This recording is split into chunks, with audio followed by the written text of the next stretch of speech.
Hi friends, ఈ వీడియోలో 6th class Telugu మొత్తము 12 లెసన్స్ లో ఆల్రెడీ 9 లెసన్స్ కంప్లీట్ చేశాము.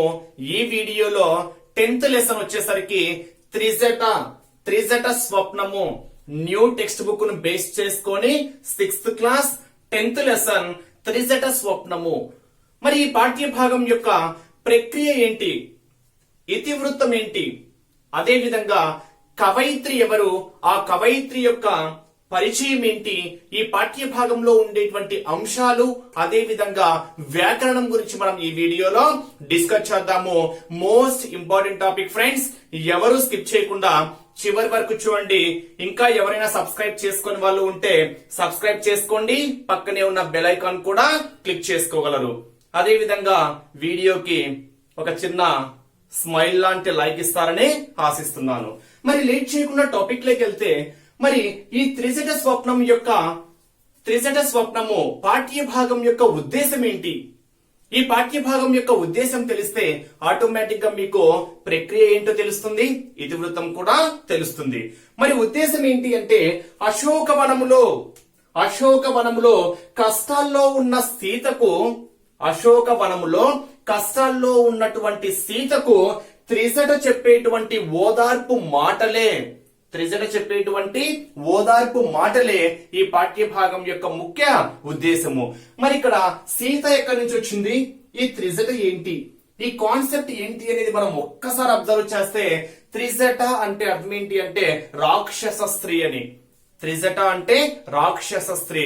మరి రాక్షస స్త్రీ సీతను ఓదారుస్తూ ఉందంట. ఓదార్పుతో మాటలు చెప్తూ ఉంటుంది. మరి ఏమేమి చెప్తుంది, ఆ సందర్భం ఎందుకు వచ్చింది అనేది మనం ఒక్కసారి అబ్జర్వ్ చేస్తే, ఓకేనా? మరి సందర్భం చెప్తున్నా. ఇప్పుడు రావణుడు సీతను అపహరించాడు. సీతతో కలిసి రావణుడు లంకకు చేరాడు.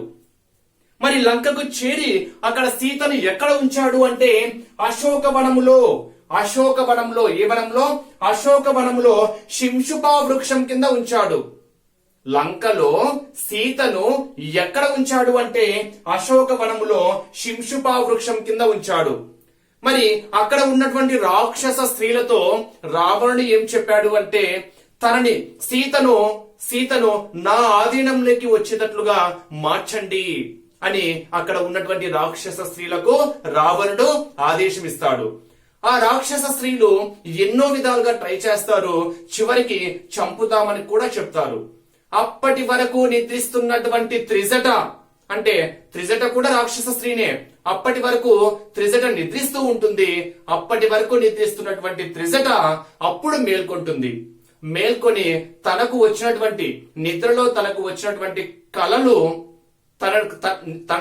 నిద్రలో తనకు వచ్చినటువంటి కలలు తనకు కాపలాగా ఉన్నటువంటి రాక్షస స్త్రీలకు చెప్పింది.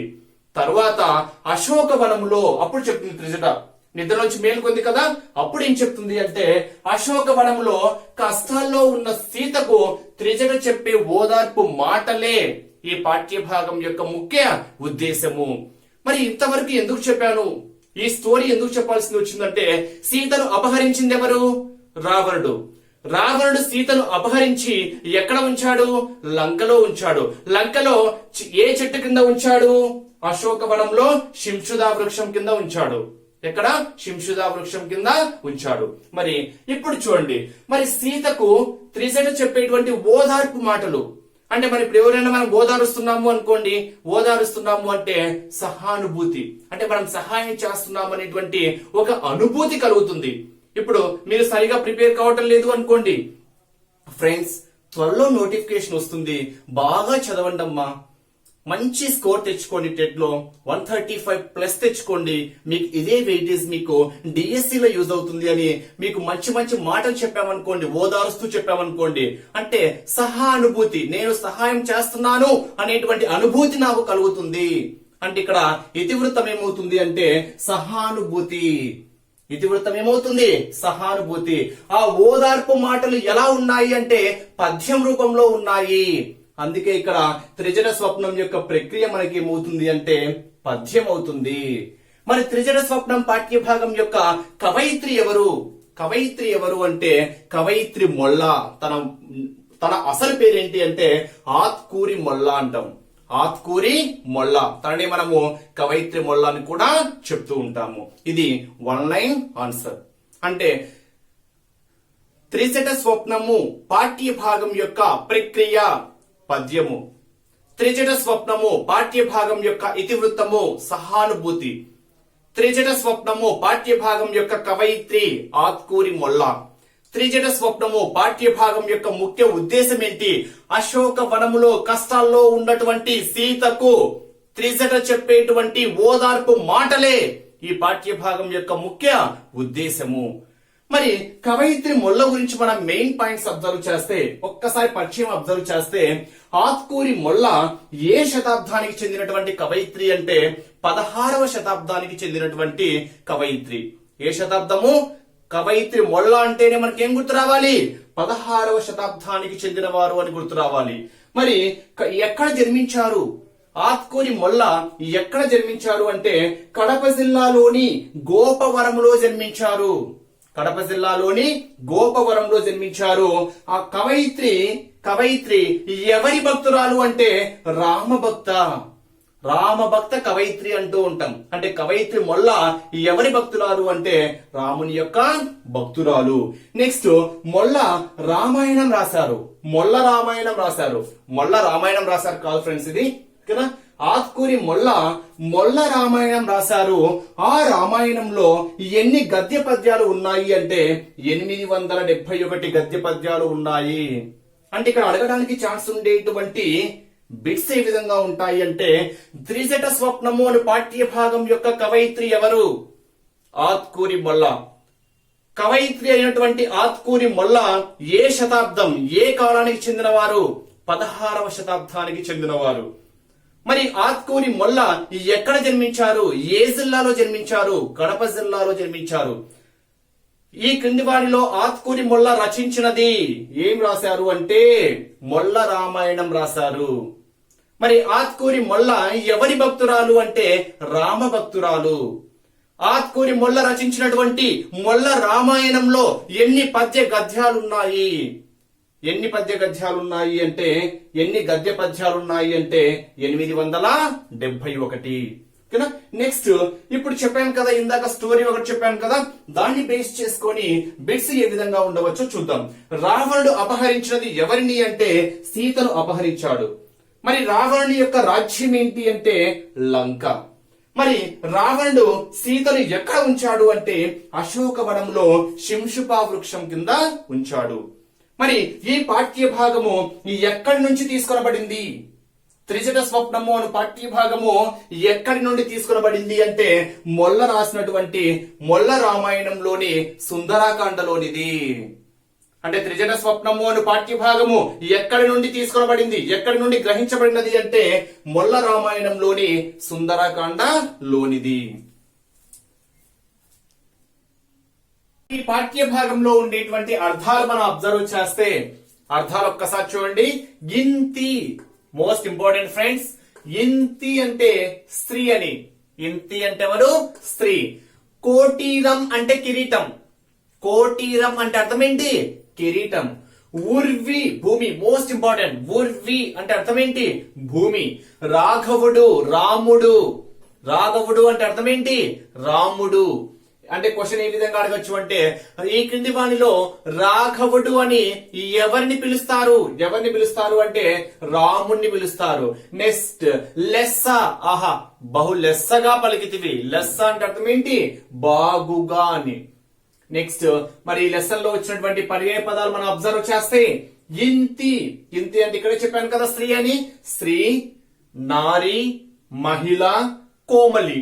మనం ఏ విధంగా పర్యాయ పదాల కింద చెప్పుకోవచ్చు. స్త్రీ, నారి, మహిళ, కోమలి ఈ పర్యాయ పదాలు ఎవరికి కలవు అంటే ఇంతి. మరి పర్యాయ పదాలు అంటే అర్థం ఏంటి? అవే అర్థాన్ని ఇచ్చేటువంటి పదాలు. అవే అర్థాన్ని ఇచ్చేటువంటి పదాలనే మనం ఏమంటాము అంటే పర్యాయ పదాలు అంటాం. మరి నెక్స్ట్ అబ్ది. అబ్ది యొక్క పర్యాయ పదాలు వచ్చేసరికి సముద్రము, సాగరము, వార్ది. నెక్స్ట్ కలన. కలన యొక్క పర్యాయ పదాలు వచ్చేసరికి యుద్ధము, రణము. యుద్ధము రణము అను పర్యాయ పదాలు దేనికి కలవు అంటే కలన. నెక్స్ట్ కపి. కపి అంటే ఏంటి? కోతి. కోతిని మనం ఏమంటాము? వానరం అని కూడా అంటూ ఉంటాము. అంటే కపి అంటే కోతి, వానరము. నెక్స్ట్ కాంతి. కాంతి అంటే ప్రకాశం, వెలుగు. మనకు తెలిసిందే కాంతి అంటే ప్రకాశం, వెలుగు. నెక్స్ట్ దిక్కు. నీవే దిక్కు. నీవే దిక్కు అంటే అర్థం ఏంటి? నీవే ఆధారము, నీవే నాకు శరణము. అంటే ఇక్కడ మనము ఆధారము, శరణం అని చెప్పుకోవచ్చు. నెక్స్ట్ మగడు. మగడు అంటే భర్త, పతి. భర్త, పతి. మనుపు. మనుపు యొక్క పర్యాయ పదాలు వచ్చేసరికి రక్షించు, కాపాడు. మనుపు యొక్క పర్యాయ పదాలు ఏంటి? కాపాడు, రక్షించు. నెక్స్ట్ పవనసుతుడు. పవనసుతుడు పర్యాయ పదాలు వచ్చేసరికి ఆంజనేయుడు, హనుమంతుడు. పవనసుతుడు అనగా ఎవరు? ఆంజనేయుడు. నెక్స్ట్ ధనుజులు. ఓకేనా, ఇంపార్టెంట్. ధనుజులు అంటే రాక్షసులు. మరి రాక్షసులకు వ్యతిరేక పదం ఏమవుతుంది? దేవతలు అవుతుంది. ధనుజులు అంటే అసురులు, రాక్షసులు. నిజము. నిక్కము, సత్యము. నిజం యొక్క పర్యాయ పదాలు ఏంటి? నిక్కము, సత్యము. నెక్స్ట్ కొన్ని వ్యతిరేక పదాలు మనం అబ్జర్వ్ చేస్తే ఈ పాఠ్య భాగంలో ఉన్నవి శుద్ధ, అశుద్ధ, ఎక్కి, దిగి, కఠినం. వారి మనసు చాలా కఠినంగా ఉంది అంటాము. అంటే కఠినానికి వ్యతిరేక పదం ఏంటి? వారి మనసు చాలా మృదువుగా ఉంది. అంటే కఠినం యొక్క వ్యతిరేక పదం ఏమవుతుంది అంటే మృదువు. నెక్స్ట్ ధనుజులు. ఇప్పుడే చెప్పాను కదా, ధనుజులు అంటే ఎవరు? రాక్షసులు. రాక్షసులకు వ్యతిరేక పదమే దేవతలు. ధనుజులకు వ్యతిరేక పదం ఏమవుతుంది? దేవతలు. రక్షించు, శిక్షించు. రక్షించు వ్యతిరేక పదం ఏంటి? శిక్షించు. నిదుర. నిదుర, మెలకువ. నిదుర యొక్క వ్యతిరేక పదం మనకి ఏమవుతుంది అంటే మెలకువ. ఇక్కడ టెక్స్ట్ బుక్ లో ఇచ్చినటువంటి ప్రకృతి వికృతులు మనం ఒక్కసారి అబ్జర్వ్ చేస్తే ద్వీపము, ప్రకృతి వికృతులు. ద్వీపము, దీవి. ద్వీపము, దీవి. ఒకటికి 2 సార్లు పలికితేనే పదాలు మీకు ఫిక్స్ అవుతాయి ఫ్రెండ్స్. రత్నము, రతనము. రత్నము పర్యాయ వికృతి ఏంటి? రతనము. శ్రీ, ఇంతి. గంధము, గంధము. గంధము, గంధము. విలసిల్లు అంటే వెలియు. విలసిల్లు, విలసిల్లు. బాగా విలసిస్తుంది. విలసిల్లుతున్నావు అంటే వెలుగుతున్నావు అని. విలసిల్లు అంటే వెలయు. శుద్ధము, శుద్ధము. షు మనకి ఏమవుతుందంటే సు అవుతుంది. ధ మనకి ఏమవుతుందంటే దా అవుతుంది.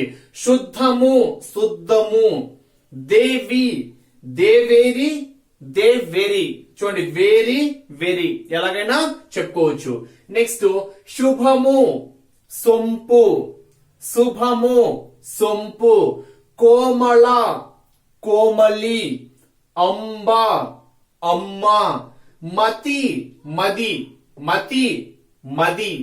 కాంత, గోతి. నిద్ర, నిద్ర. నిదుర, నిద్దుర. నిద్ర యొక్క ప్రకృతి వికృతి పదాలు ఏంటి? నిద్ర, నిదుర, నిద్దుర. భాష, బాస. భా, బా. షా, సా. ఎప్పటికైనా గుర్తుపెట్టుకోండి, షా కానీ షా కానీ సాగా చేంజ్ అవుతాయి. భాష, బాస. రాఘవుడు, రాఘవుడు. నిజము, నిక్కము. నిజము అంటే నిక్కము అని.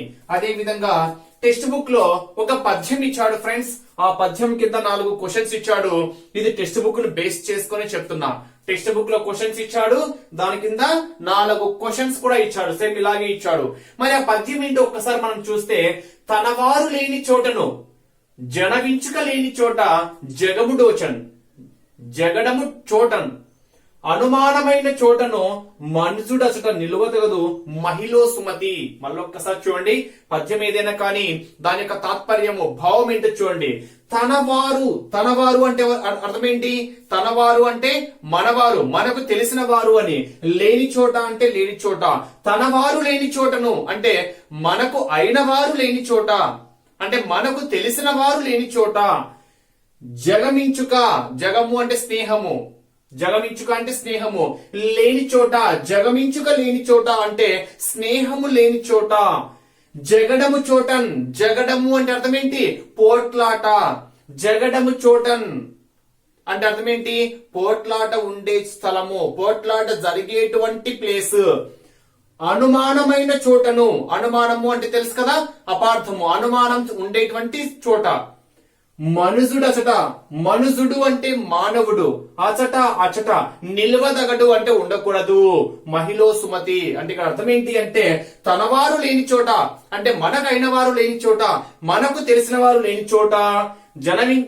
జనవించుట లేని చోట అంటే స్నేహము లేని చోట. అయినవారు లేని చోట అంటే మనవారు లేని చోట, స్నేహము లేని చోట. పోట్లాట ఉండే చోట, పోట్లాట ఉండే చోట, అనుమానము ఉండే చోట మనుషుడు ఉండకూడదు అని చెప్పేదే ఈ పద్యం యొక్క తాత్పర్యము. మరి క్వశ్చన్స్ ఏమి ఇచ్చాడో ఒక్కసారి అబ్జర్వ్ చేద్దామా. తనవారు అంటే ఎవరు? తనవారు అంటే అర్థం ఏంటి? అయినవారు. తనవారు అంటే అర్థం ఏంటి? అయినవారు. జగడము, జగడము అంటే ఏంటి? పోట్లాట. ఈ పద్యము ఏ శతకంలోనిది? మహిళ సుమతి అంటున్నాం కాబట్టి ఇది సుమతి శతకంలోనిది. మనిషి ఎక్కడెక్కడ నివసించకూడదు, మనిషి ఎక్కడెక్కడ నివసించకూడదు అంటే తనవారు లేని చోట, అయినవారు లేని చోట, స్నేహము లేని చోట, పోట్లాట ఉండే దగ్గర, అనుమానం ఉండే దగ్గర మనసులో నివసించకూడదు అనేదే ఈ పాఠ్య భాగం యొక్క తాత్పర్యము, ఈ పద్యం యొక్క తాత్పర్యము. అదే విధంగా ఇక్కడ ఇచ్చినటువంటి 4 క్వశ్చన్ల యొక్క ఆన్సర్స్. సవర్ణ దీర్ఘ సంధి గురించి మనం ఒక్కసారి అబ్జర్వ్ చేస్తే, సవర్ణ దీర్ఘ సంధి గురించి క్లియర్ గా ఇచ్చాడు ఈ వీడియోలో. ఈ పాఠ్య భాగంలో సవర్ణ దీర్ఘ సంధి డీటెయిల్డ్ ఎక్స్ప్లెనేషన్ ఇచ్చాడు ఫ్రెండ్స్. మరి సవర్ణ దీర్ఘ సంధి అంటే అర్థం ఏంటి అంటే ఆ ఈ ఊరులు, ఆ ఈ ఊ రు అనే వర్ణాలకు అవే వర్ణాలు కలిసినప్పుడు తప్పనిసరిగా దీర్ఘం రావడాన్ని మనం ఏమంటాము అంటే సవర్ణ దీర్ఘ సంధి అంటాము. దీర్ఘము ఇక్కడ చూడండి, స అంటే సమానంగా అని గుర్తుపెట్టుకోండి, సేమ్ అని గుర్తుపెట్టుకోండి. ఇక్కడ స అంటే సేమ్, దీర్ఘం అంటే దీర్ఘం రావాలి. అంటే ఇక్కడ ఏంటి? ఆ ఈ ఊ రు అనే వర్ణాలకు అవే వర్ణాలు కలిసినప్పుడు ఏమవుతుంది అంటే దీర్ఘం వస్తుంది. ఇలా రావడాన్ని మనం ఏమంటాము అంటే సవర్ణ దీర్ఘ సంధి అంటాం. అంటే ఇక్కడ చూడండి, ఆ వర్ణం తీసుకున్నాము అనుకోండి, ఆ ఆ చూడండి, ఆ ప్లస్ ఆ ప్లస్ ఆనే అవుతుంది. అంటే ఇక్కడ ఆ ప్లస్ ఆ అయినా, ఆ ప్లస్ ఆ అయినా మనకి ఏమవుతుంది అంటే ఆ అవుతుంది. నెక్స్ట్ ఈ ప్లస్ ఈ లేదా ఈ ప్లస్ ఈ ఇలా వచ్చినప్పుడు కూడా మనకి ఏమొస్తుంది? ఈనే వస్తుంది. ఊ ప్లస్ ఊ లేదా ఊ ప్లస్ ఊ ఇలా వచ్చినప్పుడు కూడా మనకి ఏమవుతుంది? ఊ వస్తుంది. రూ ప్లస్ రూ లేదా రూ ప్లస్ రూ వచ్చినప్పుడు కూడా మనకి ఏమొస్తుందంటే రూ వస్తుంది. అంటే ఇక్కడ మీరు గుర్తుపెట్టుకోవాల్సింది అవే వర్ణాలు. ఏం గుర్తుపెట్టుకోవాలి ఇక్కడ మీరు? అవే వర్ణాలు. అవి కూడా ఏంటి? ఆ ఈ ఊ రు అని గుర్తుపెట్టుకుంటే చాలు. మరి ఒక్కసారి ఎగ్జాంపుల్స్ చూస్తే మీకు క్లియర్ గా అర్థమైపోతుంది. ఫస్ట్ ఎగ్జాంపుల్స్ మీరు ఒక్కసారి అబ్జర్వ్ చేస్తే దీన్ని మనం ఏ విధంగా విడగొడుతున్నామో ఒక్కసారి చూడండి. విద్యార్థి అంటున్నాము, విద్యార్థి విడగొడితే విద్యా ప్లస్ అర్థి విద్యార్థి. చూడండి, విద్యా ప్లస్ అర్థి విద్యార్థి అంటున్నాము. విద్యా ఆ, విద్యా ఆ, అర్థి ఆ ప్లస్ ఆ మనకి ఏమవుతుంది? ఆ వస్తుంది. అంటే దీర్ఘం వస్తుందా రావటం లేదా? అది కూడా చూడండి, ఆ ఈ ఊరులు ఆ వచ్చేసింది. అవే వర్ణాలకు అవే వర్ణాలు ఆ సేమ్ అవే వర్ణాలు వచ్చాయి. ఇక్కడ మనకి ఏమొచ్చింది? దీర్ఘం కూడా వచ్చింది. కాబట్టి ఇది మనకి ఏమవుతుంది అంటే సవర్ణ దీర్ఘ సంధి అవుతుంది. విద్యార్థి, విద్యా ప్లస్ అర్థి విద్యార్థి ఆ సవర్ణ దీర్ఘ సంధి. నెక్స్ట్ చూడండి, కోటీశ్వరుడు, కోటీశ్వరుడు, కోటి ప్లస్ ఈశ్వరుడు, కోటీశ్వరుడు ఈ అంటే ఇక్కడ ఈ వచ్చింది కాబట్టి మన మాట ఏం పెట్టచ్చు? ఇక్కడ సవర్ణ దీర్ఘ సంధి పెట్టచ్చు. ఎలా చూడండి, కోటి ఈ ప్లస్ ఈశ్వరుడు ఈ ప్లస్ ఈ మనకి ఏమవుతుంది అని చెప్పాను? ఈ అవుతుంది. అదే వచ్చిందా? చూడండి, ఈ వర్ణానికి మనకి ఏముండాలి? ఈ ఈలు మనకి ఏమవుతాయి అంటే సవర్ణాలు అవుతాయి అని క్లియర్ గా ఇక్కడ చెప్పాను. ఆ వర్ణానికి ఆ ఆలు సవర్ణాలు, ఈ వర్ణానికి ఈ ఈలు సవర్ణాలు, ఊ వర్ణానికి ఊలు సవర్ణాలు, రు వర్ణానికి రూలు ఏమవుతాయి సవర్ణాలు అవుతాయి. అంటే ఈ ప్లస్ ఈ మనకి ఏమవుతుంది ఈ అవుతుంది. దీర్ఘం వచ్చింది కాబట్టి ఇది కూడా మనకు దేనికి ఎగ్జాంపుల్ కింద తీసుకోవచ్చు, సవర్ణ దీర్ఘ సంధి. నెక్స్ట్ చూడండి కోటీశ్వరుడు. కోటీశ్వరుడు మీరు విడగొట్టుకోవడం చాలా క్లియర్ గా ఉండాలి. కోటీశ్వరుడు, కోటి ప్లస్ ఈశ్వరుడు, కోటీశ్వరుడు. ఈ అంటే ఇక్కడ దీర్ఘం వచ్చింది, అది కూడా ఆయి ఊరులో ఉండాలి. చూడండి ఇక్కడ కవి.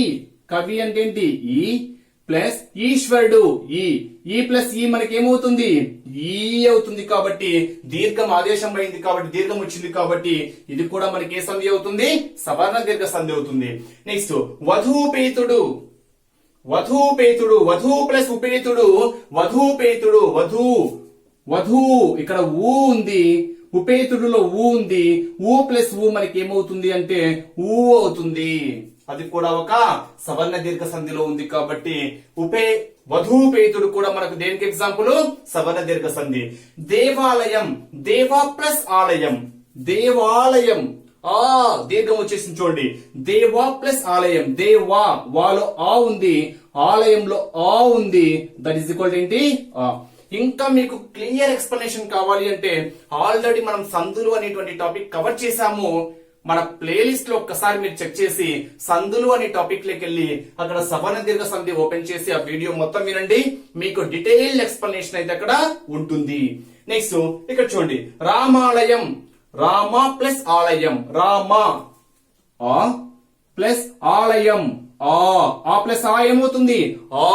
అవే వర్ణానికి చూడండి, అవే వర్ణాలకు అవే సవర్ణాలు కలిసినప్పుడు ఖచ్చితంగా మనకి ఏమొస్తుంది, అవే వర్ణాలకి అవే సవర్ణాలు కలిసినప్పుడు ఖచ్చితంగా మనకి ఏం రావాలి, దీర్ఘం రావాలి. ఆ ఈ ఊ రు అని బాగా గుర్తుపెట్టుకోండి. మాతృణం. మాతృ ప్లస్ రుణం. మాతృ అంటే ఏంటి రు ప్లస్ రుణంలో రు ప్లస్ రు ఏమవుతుంది రు అవుతుంది. సో దీర్ఘం వచ్చేసింది. గురూపదేశం. గురు ప్లస్ ఉపదేశం, గురు ఊ ప్లస్ ఉపదేశం ఊ ప్లస్ ఊ ఏంటమ్మా ఊ. నెక్స్ట్ కవీంద్రుడు. కవి ఈ ప్లస్ ఇంద్రుడు ఈ ప్లస్ ఈ మనకి ఏమవుతుంది ఈ, దీర్ఘం వచ్చేస్తుంది. శుద్ధాత్ముడు. శుద్ధ ఆ ప్లస్ ఆత్ముడు ఆ ప్లస్ ఆ ఏమవుతుంది ఆ. అంటే మీరు గుర్తుపెట్టుకోవాల్సింది ఒక్కసారి చూడండి, ఆలే ఉన్నాయి, ఈనే ఈ ఊ ఆ రు ఊ ఈ ఆ. అంటే అర్థం ఏంటి, ఇక్కడ అవే వర్ణాలకు అవే సువర్ణాలు కలిసినప్పుడు కంపల్సరిగా మనకి ఇక్కడ ఏమొస్తున్నాయి అంటే దీర్ఘాలు వస్తున్నాయి. కాబట్టి ఇవన్నీ దేనికి ఎగ్జాంపుల్స్ అంటే అమ్మా సవర్ణ దీర్ఘ సంధికి ఎగ్జాంపుల్స్.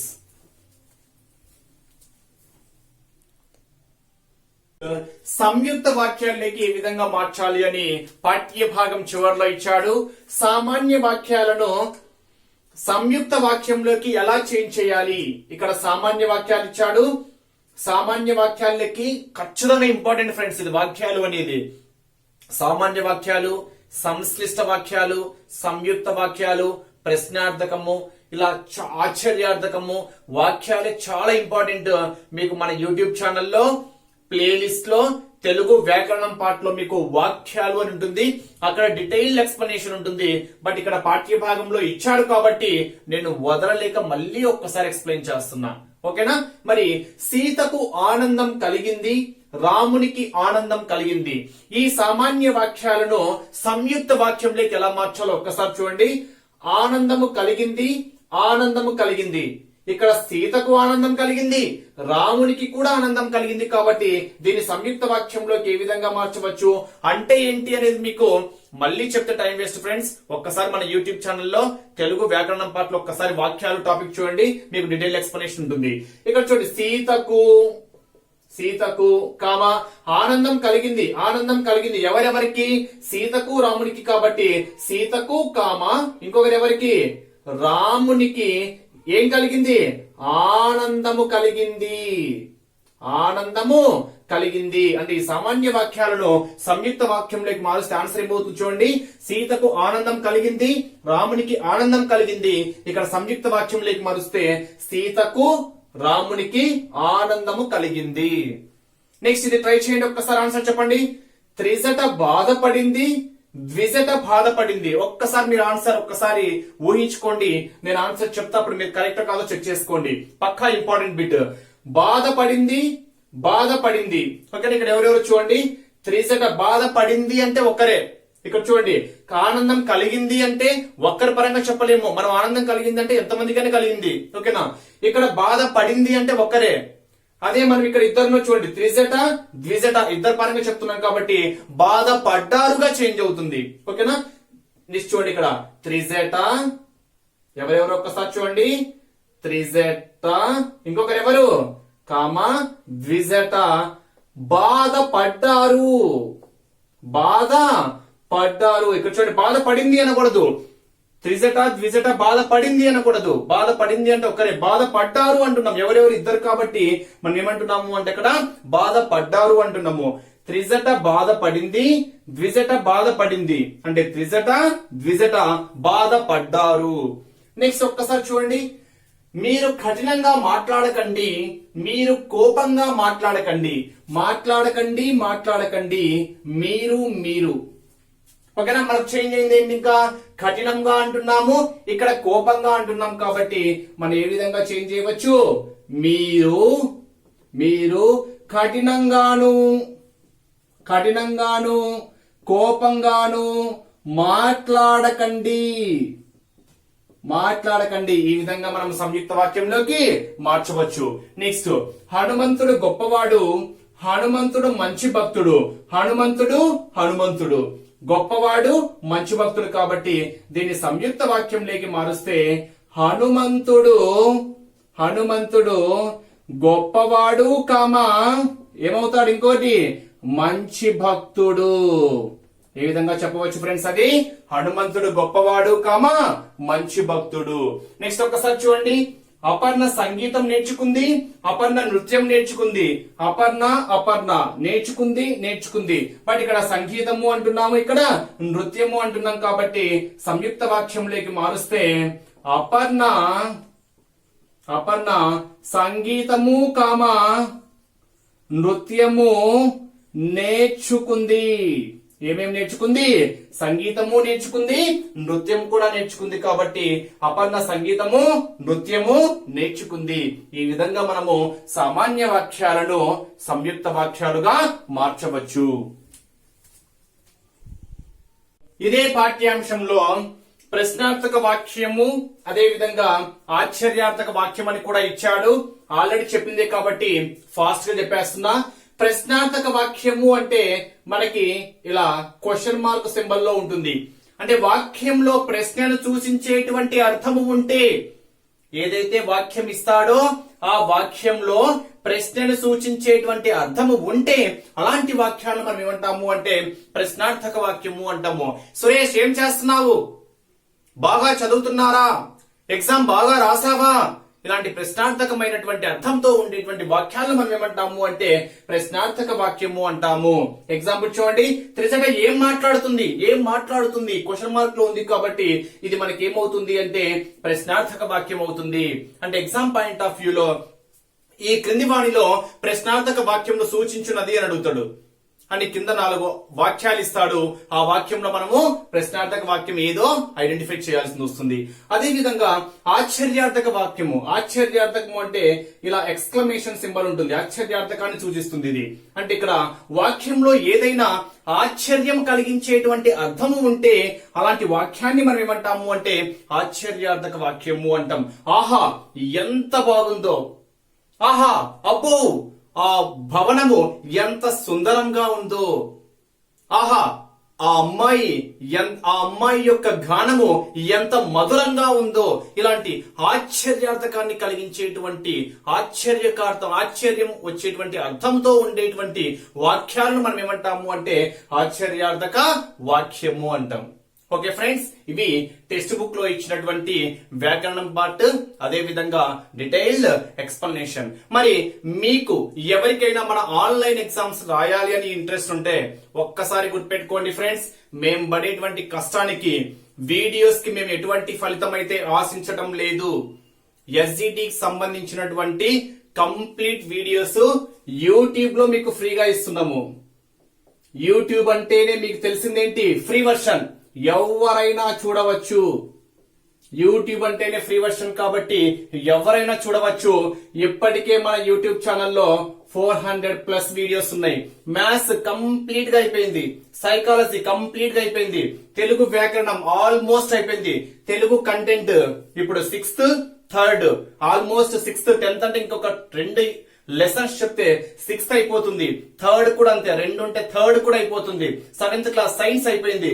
ఆల్మోస్ట్ మనం ఎస్జిటికి సంబంధించినటువంటి ట్రై మెథడ్స్ కూడా స్టార్ట్ చేశాము. ఆల్మోస్ట్ మీకు అన్ని ఫ్రీగా వీడియోస్ అందిస్తాము. బట్ మేము ఎంతో కష్టపడుతున్నాము, అది కూడా మీకు తెలిసిందే. ఇది సమ్మర్ సీజన్. సమ్మర్ సీజన్ లో ఒక వీడియో చేయాలంటే నరకము ఫ్రెండ్స్, నిజంగా చెప్తున్నాము. వీడియో చేసే వాళ్ళ యొక్క బాధలు మీకు తెలియదు. ఒక చిన్న మిస్టేక్ చేసినా కానీ మొత్తము ఆ క్లిప్పింగ్ మొత్తం డిలీట్ చేసి ఎడిటింగ్ చేసి మళ్ళీ యాడ్ చేయాల్సింది వస్తుంది. బై మిస్టేక్ గా 2+2 = 5 అని చెప్పామనుకోండి, ఎక్కడైనా క్యాలిక్యులేషన్ లో మీరు ఇదే వీడియోలో ఉంచామనుకోండి, అరే ఈయనకు 2+2 ఆన్సర్ తెలియదు, ఈయన వీడియోస్ ఏం చేస్తాడని మళ్ళీ మాకు నెగిటివ్ పాయింట్ ఒకటి ఫాస్ట్ లో చెప్పినప్పుడు. అందుకని మళ్ళీ ఏం చేయాలి, ఈ క్లిప్పింగ్ మొత్తం డిలీట్ చేసి మళ్ళీ యాడ్ చేయాల్సింది వస్తుంది. అంటే ఇక్కడ రిస్క్ తో కూడుకున్న పనే. అందులో ఇది సమ్మర్ కాబట్టి ఓకేనా, ఫ్యాన్ వేస్తే ఫ్యాన్ సౌండ్ తో వీడియో సౌండ్ వినిపించదు. సో ఫ్యాన్ ఆఫ్ చేసుకోవాలి, పక్కన డిస్టర్బెన్స్ రాకూడదు. సో అన్ని డోర్స్ క్లోజ్ చేసుకుంటేనే మీకు డిస్టర్బెన్స్ ఉండదు కాబట్టి డోర్స్ క్లోజ్ చేసుకోవాలి, ఫ్యాన్లు ఆఫ్ చేయాలి, కరెంటు ఉండాలి లైటింగ్ కాబట్టి. సో అవన్నీ ఉంటేనే మీకు ఒక వీడియో ఇవ్వగలం. సో ఇవన్నీ రాసుకోవాలి, రఫ్ చేయాలి. సో రిస్క్ తో కూడుకున్న పని. ఒక వీడియో చేయాలి అంటే మినిమం 3 గంటలు కష్టపడితే కానీ ఒక వీడియో తయారు కాదు. అది యూట్యూబ్ లో మళ్ళీ అప్లోడ్ కావాలి అంటే మళ్ళీ 2-3 గంటలు యూట్యూబ్ లో అప్లోడ్ కావడానికి. ఒక చిన్న వీడియో ఒక 1 hour 30 to 40 minutes video upload కావాలి అంటేనే మినిమం మేము 6 గంటల శ్రమ ఉంటుంది మాకు. అదే క్వశ్చన్ పేపర్ చేయాలి అంటే మళ్ళీ 3 గంటల శ్రమ. సో ఇంత కష్టమైన కానీ మీకు ఎలాంటి బిట్స్ అందిస్తున్నామో మీకు తెలుసు, ఎలాంటి వీడియోస్ అందిస్తున్నామో కూడా మీకు తెలుసు. ఏ బిట్ మీరు టెక్స్ట్ బుక్ తీసుకోండి, ఛాలెంజ్ చేసి చెప్తున్నా, ఇప్పుడైనా కానీ మీరు టెక్స్ట్ బుక్ తీసుకోండి. ఏ బిట్ అయినా మిస్ అయింది అంటే ఈ నెంబర్ కాల్ చేయండి, 8341949272. ఇప్పటికి మనం చాలా వీడియోస్ చేశాం కదా, ఓకేనా. ఇప్పుడు 6th తీసుకోండి, న్యూ టెక్స్ట్ బుక్ తీసుకోండి, ఇది 10th లెసన్. మిగతా 9 లెసన్స్ కూడా తీసుకోండి. టెక్స్ట్ బుక్ లో ఏదైనా మెయిన్ కాన్సెప్ట్ అంటే మెయిన్ వర్డ్ ఏదైనా ఇది ఎగ్జామ్ లో అడగడానికి ఛాన్స్ ఉంది అనేటువంటిది ఏదైనా మిస్ అయితే ఈ నెంబర్ కు ఫోన్ చేయండి, ఓకేనా. ఫోన్ చేసి సార్ మీరు పలాంది మిస్ అయ్యారు అని అడగండి, నేను దానికి ఆన్సర్ చెప్పగలను. ఏ బిట్ మిస్ చేయలేదు ఫ్రెండ్స్, ప్రతి word bit to bit cover చేసుకుంటూనే వస్తున్నా. బట్ మీకు ఈ కష్టానికి ఫలితము మేము ఫ్రీగా ఆశించడం లేదు. ఎవరికైనా ఆన్లైన్ ఎగ్జామ్స్ రాయాలనుకుంటే మనం షెడ్యూల్ ప్రకారము ఒక ఆర్డర్ లో ఆన్లైన్ ఎగ్జామ్స్ కూడా కండక్ట్ చేస్తున్నాము, వీడియోస్ అయితే ఫ్రీ ఇస్తున్నాము, ఓకేనా. ఆన్లైన్ ఎగ్జామ్స్ రాయాలి అంటే ఇదే నెంబర్ కి కాల్ ఆర్ మెసేజ్ చేయగలరు. ఒక షెడ్యూల్ ప్రకారము అంటే ఈ రోజు టాపిక్స్ ఏమేమి ఉంటాయి, డైలీ 4 సబ్జెక్ట్స్ ఇస్తున్నాము. ఆ 4 సబ్జెక్ట్ లో ప్రతి ఇండివిజువల్ టాపిక్ లో 70 to 80 బిట్స్. ఫ్రీ వీడియోస్ ఇలా ఉన్నాయంటే మీ దగ్గర నుంచి డబ్బులు తీసుకుంటున్నాము అంటే ఆ ఎగ్జామ్స్ ఎలా ఉంటాయో మీరు ఊహించుకోవచ్చు. మీకే వదిలేస్తాను ఆ ఊహకి. ఓకే, ఎవరికైనా ఇంట్రెస్ట్ ఉంటే ఈ నెంబర్ కాల్ ఆర్ మెసేజ్ చేయండి.